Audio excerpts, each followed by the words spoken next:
जय गुरु जी संगत जी, शुक्राना गुरु जी संगत जी।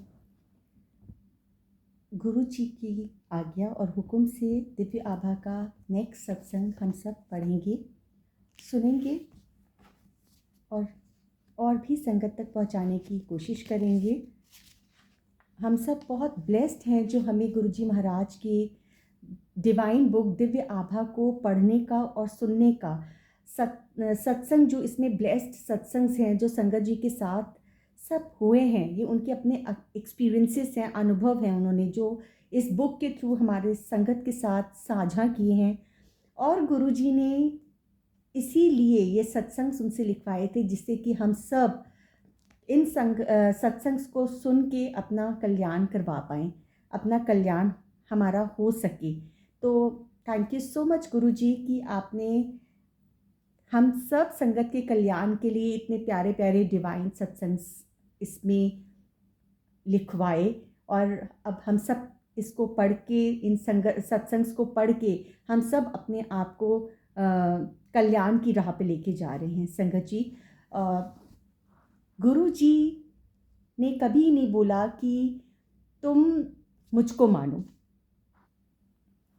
गुरु जी ने बोला कि तुम जिसको भी मानो एक को मानो।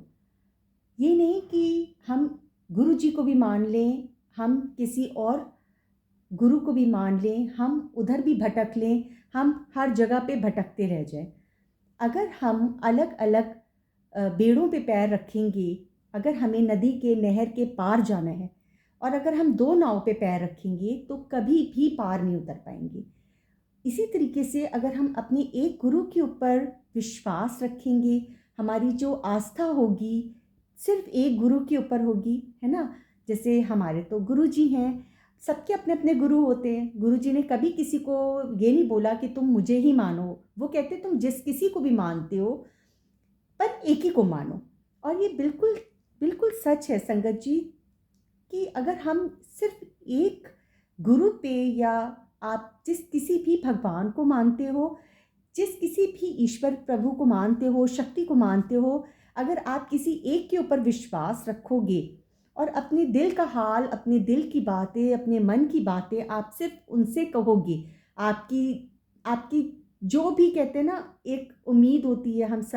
हम सबको कभी प्रॉब्लम्स आती हैं लाइफ में, वो चाहे किसी भी तरह की प्रॉब्लम हो, तो हम अपने भगवान से ही तो प्रे करते हैं, हम अपने गुरु जी से ही तो प्रे करते हैं।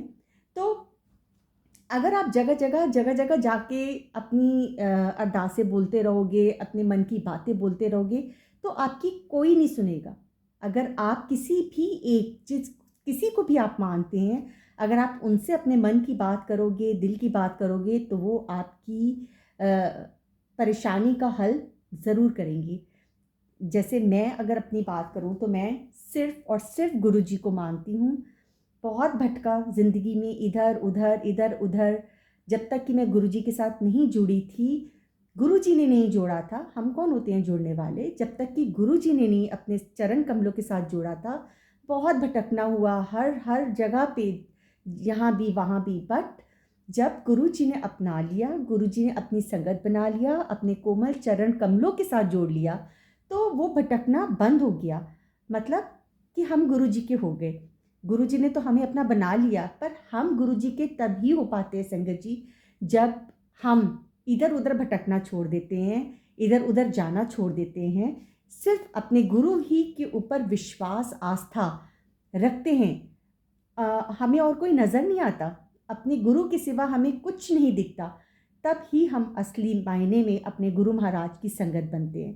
तो दो बेड़े पे पैर रख के कभी किसी का कल्याण नहीं हुआ। अगर हमें अपना कल्याण करवाना है तो गुरु जी ने तो बहुत सिंपल रास्ता बताया। शब्द गुरबानी सुन के हम अपने कल्याण करवाते हैं, है ना। लंगर प्रसाद करते हैं, हम अपना कल्याण करवाते हैं। सत्संग में जाते हैं, हम अपना कल्याण करवाते हैं। बड़े मंदिर जो कि जन्नत है हम संगत के लिए, बड़े मंदिर जाते हैं तो हम अपना कल्याण करवाते हैं। तो गुरु जी ने तो हमारे लिए इतना आसान रास्ता बनाया है कि हम अपने कर्म कटवा लें, हम अपना कल्याण करवा लें। तो इतने आसान रास्ते पे चल के हम अपने कर्म कटवाते रहें। गुरु जी से अरदास और प्रे करें कि गुरु जी हर जन्म में आप हमको अपनी संगत बनाना, और हमें इतना हमें बनाना कि हम सिर्फ आप ही के होके रहें। संगत जी, इसी के साथ हम बहुत खूबसूरत सा अगला सत्संग पढ़ते हैं। ये सत्संग भी 2 पार्ट्स में डिवाइडेड है। गीतन संघेड़ा जी का है जालंधर से, पर आज हम उनका एक ही पाठ पढ़ेंगे। उन्होंने जो अपना सत्संग, अपना अनुभव शेयर किया है, सर्वोपरि गुरु जी। जय गुरु जी, शुक्राना गुरु जी। निसंदेह मैं कुछ चमत्कारिक और ईश्वरीय संस्मरणों का वर्णन करना चाहती हूँ। मैं उन कुछ भाग्यवानों में हूँ जो प्रभु की उपस्थिति और कृपा पाकर धनी और कृतज्ञ हुए हैं। इस प्रभु को हम गुरु जी के नाम से जानते हैं। गुरु जी, उनके बारे में मैं क्या कहूँ, वह तो सर्वोपरि हैं, सर्वोच्च हैं, उन्हें प्रतिदिन स्मरण करना चाहिए। बिल्कुल सच है संगत जी, हम गुरु जी के बारे में कुछ नहीं कह सकते। हमारे पास वो शब्द ही नहीं है। हमारे अंदर भावनाएं तो बहुत हैं, बहुत भावनाएं हैं, बहुत प्यार है, बहुत कुछ है कि हम गुरु जी के बारे में जब हम अकेले बैठते हैं ना, तो मन करता है हम सब कुछ, पता नहीं क्या क्या क्या क्या विचार हमारे मन में आते हैं, पर जब हम बोलने पे आते हैं तो हमारे पास शब्दों का भंडार नहीं रहता, बहुत कम हो जाते हैं। गुरु जी सर्वोच्च हैं, उन्हें प्रतिदिन स्मरण करना चाहिए, हर वक्त स्मरण करना चाहिए। जन्म से मुझे गुरुजी का मार्गदर्शन प्राप्त हुआ। सुख दुख में वह सदा मुझे और मेरे परिवार को आधार देते रहे हैं। उन्होंने हमें बताए बिना ही हमें हमारे कष्टों और कुकर्म, ज्ञात और अज्ञात, दोनों से मुक्त किया है।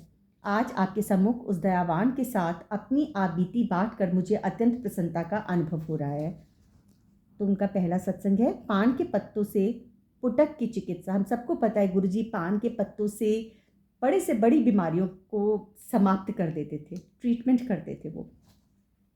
मुझे अब तक वह दिन याद है जब मैंने अपने जीवन की सबसे अधिक पीड़ा का अनुभव किया था। मैं 15 वर्ष की थी और हम जालंधर में रहते थे। स्नान करते हुए अचानक मुझे अपने पेट के निचले हिस्से में अत्यधिक दर्द हुआ। वेदना इतनी अधिक थी कि मैं खड़ी भी नहीं हो पा रही थी। मैं वहीं स्नान कक्ष में लेट गई थी और अपनी माँ को पुकार रही थी।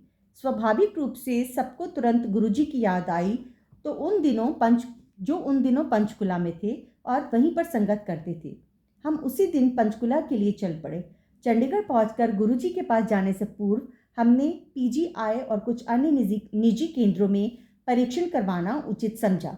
परिणाम आने पर हम चकित रह गए। मेरे गर्भाशय में एक पुटक फूट गया था।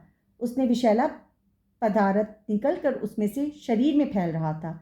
मतलब वो पुटक जो था वो विषैला पदार्थ उनके शरीर में फैला रहा था। यदि उसे निकाला नहीं जाता तो वो प्राणघातक सिद्ध होता। चिकित्सकों ने तुरंत शल्य क्रिया कराने को कहा तो हमने मना कर दिया। उसी संध्या को हम गुरु जी के पास पहुंचे और उनको स्थिति से अवगत किया। उन्होंने अपनी सर्व प्रसिद्ध मुस्कान देते हुए चिंता मुक्त होने को कहा। उन दिनों वह पान के पत्तों को अभिमंत्रित करके रोग के स्थान पर रख देते थे। वह गुरुजी की शल्य क्रिया थी, सर्जरी थी। गुरुजी इसी तरीके से हमें हील कर देते थे। मुझे लिटाकर उन्होंने वैसा ही किया और 10-15 मिनट विश्राम करने को कहा। उसके पश्चात उन्होंने मुझे अगले दिन पुनः परीक्षण करवाने को कहा। उनमें विश्वास और आस्था बनाए रखते हुए मैंने वैसा ही किया। यद्यपि मुझे परिणामों का अनुमान था, चिकित्सकों के अवाक चेहरों को देखकर मुझे अपने ईश्वर गुरु जी पर पूर्ण विश्वास हो गया था। परीक्षण में 20 घंटे पूर्व दिखे हुए पुटक या विषैले पदार्थ का कोई चिन्ह नहीं था। प्रसन्नता के साथ होने वाले अचंभे को हम रोक नहीं पा रहे थे। चिकित्सक भी गुरु जी के बारे में जानने के लिए उत्सुक हो गए थे। जितना हम उनको बताने के लिए थे, मतलब जितना वो गुरु जी के बारे में अपने डॉक्टर्स को बताने के लिए उत्सुक थे, उतना ही डॉक्टर्स भी गुरु जी के बारे में जानने के लिए उत्सुक थे। उसके उपरांत उन चिकित्सकों की आध्यात्मिक यात्रा शुरू होगी, मतलब डॉक्टर्स भी गुरु जी की स्पिरिचुअल जर्नी की तरफ चल पड़े। जय गुरु जी, शुक्राना गुरु जी। उस दिन शाम को मैं फिर उनके पास गई। जैसे सर्वविदित है, उनको कुछ भी बताने की आवश्यकता नहीं थी। उन्हें इसका ज्ञान पहले से ही था। उन्हें अपनी कृतज्ञता प्रकट करने के लिए हमारे पास शब्द नहीं थे, पर वह ये नहीं चाहते। उन्हें केवल हमारा प्रेम और निस्वार्थ आस्था चाहिए, जिसके साथ हम परम आनंद की कठिन यात्रा पर अग्रसर होते रहे। जय गुरु जी, शुक्राना गुरु जी। संगत जी, गुरु जी इतने दयावान हैं कि वो अपनी संगत को जब गुरुजी फिजिकल फॉर्म में थे तो पान के पत्तों से हील कर देते थे। अब गुरुजी के जल प्रसाद में इतनी पावर है, पहले भी थी, अभी भी है और आगे भी रहेगी, कि अगर हम गुरुजी का महामंत्र जाप ओम नमः शिवाय, शिवजी सदा सहाय, ओम नमः शिवाय, गुरुजी सदा सहाय, इस मंत्र जाप को करते रहे तो कहते ना, एक डेड पर्सन को भी वो अलाइव कर देती है, एक मृत व्यक्ति को भी जीवित घोषित कर देती है। गुरुजी के मंत्र जाप में इतनी पावर है।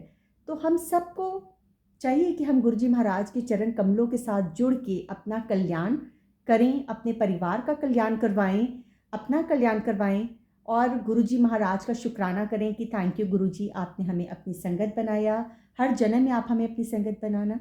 जय गुरुजी संगत जी, शुक्राना गुरुजी, शुक्राना गुरुजी।